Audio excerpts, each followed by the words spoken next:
Au XVIIe siècle, sur une période de 10 ans, Colbert a fait exécuter en France 16 000 contrebandiers. Leur crime, avoir fabriqué et importé illégalement des indiennes, c'est-à-dire du tissu imprimé. Ces travailleurs extralégaux qui venaient des campagnes alentours ne faisaient pas partie des corporations et s'amassaient dans les faubourgs. Ces faubourgs étaient à l'époque l'équivalent des bidonvilles du tiers-monde aujourd'hui. Ils aspiraient à une vie meilleure, mais le système juridique de l'époque le rejetait. Sous la pression des corporations, les pouvoirs publics s'acharnaient vainement à démanteler les ateliers clandestins. Les États européens finirent par réaliser que les nouvelles industries étaient plus efficaces et plus prospères. Les biens et services provenant des colonies extralégales étaient meilleurs que ceux de leurs concurrents jouissant de l'exclusivité. Sous la pression des extralégaux en rébellion, les pays européens ont fini au XIXe siècle et au début du XXe siècle par adapter leur législation aux besoins des gens ordinaires, permettant ainsi à leur pays de s'engager pleinement dans la révolution industrielle.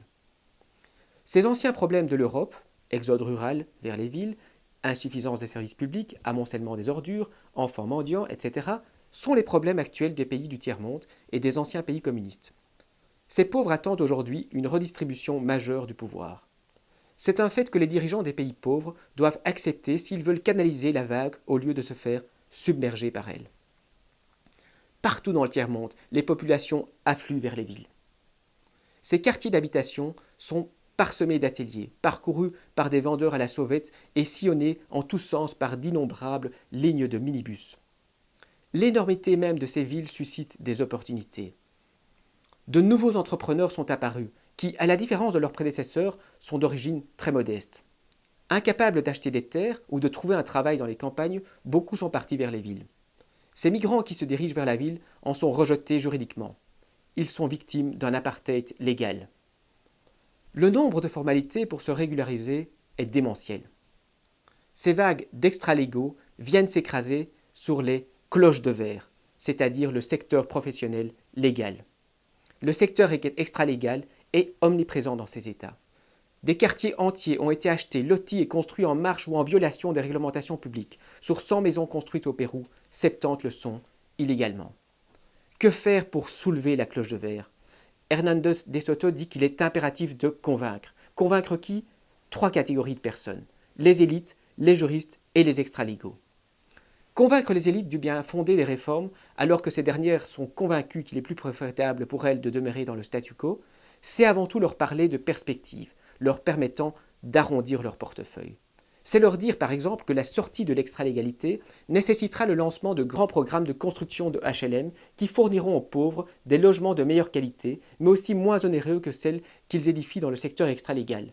Les élites en tireront profit car cela signifie des contrats pour les constructeurs, pour les fabricants de matériaux, pour les banques, les sociétés de prêts hypothécaires, les organismes certificateurs, les compagnies d'assurance, etc. Cela signifie aussi des adresses fiables qui peuvent être utilisées pour les opérations commerciales, les prises de garantie, le recouvrement des créances, etc. Cela signifie aussi moins d'insécurité car sortir du système d'extralégalité permet d'affaiblir considérablement les mafias locales. En effet, l'argent avancé par les trafiquants de drogue est pratiquement le seul crédit offert aux petits paysans de certains pays en voie de développement.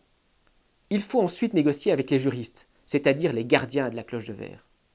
Leur concours est indispensable si on veut sortir de l'extralégalité.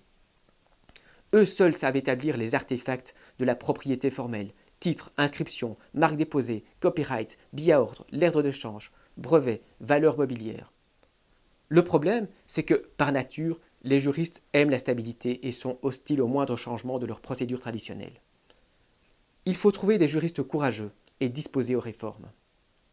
Eux seuls, une fois convaincus, peuvent convaincre le reste de la profession de coopérer et les persuader que la procédure juridique existante est précisément ce qui bloque l'accès de la majorité des habitants à la position où ils pourraient créer du capital.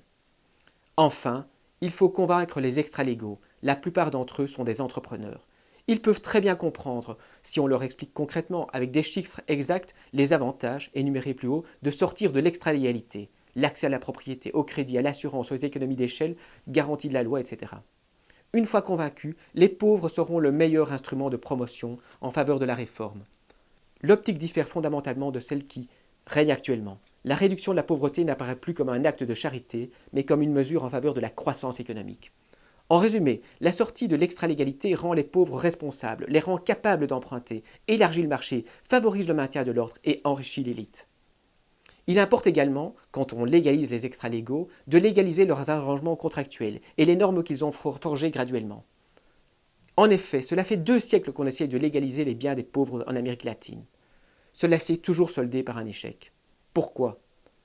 Des politiciens gauchistes ont, dans les années 60 et 70, procédé à de vastes expropriations de terrains appartenant à de grandes exploitations, les haciendas, pour créer des centaines de coopératives agraires gérées par l'État à l'intention des paysans. L'objectif était noble, mais n'a pas été atteint, car les indigènes refusaient de travailler sous la houlette d'une bureaucratie imposée. Ils ont morcelé les coopératives en parcelles de terre privées et se sont tournés vers des arrangements extralégaux. La leçon à tirer est la suivante. Quand la loi ne cadre pas avec les arrangements extralégaux, elle sera considérée comme une intrusion et toutes les parties prenantes la rejetteront. Il importe plutôt de découvrir le droit existant. Comment? En reconnaissant les arrangements extralégaux. Comment?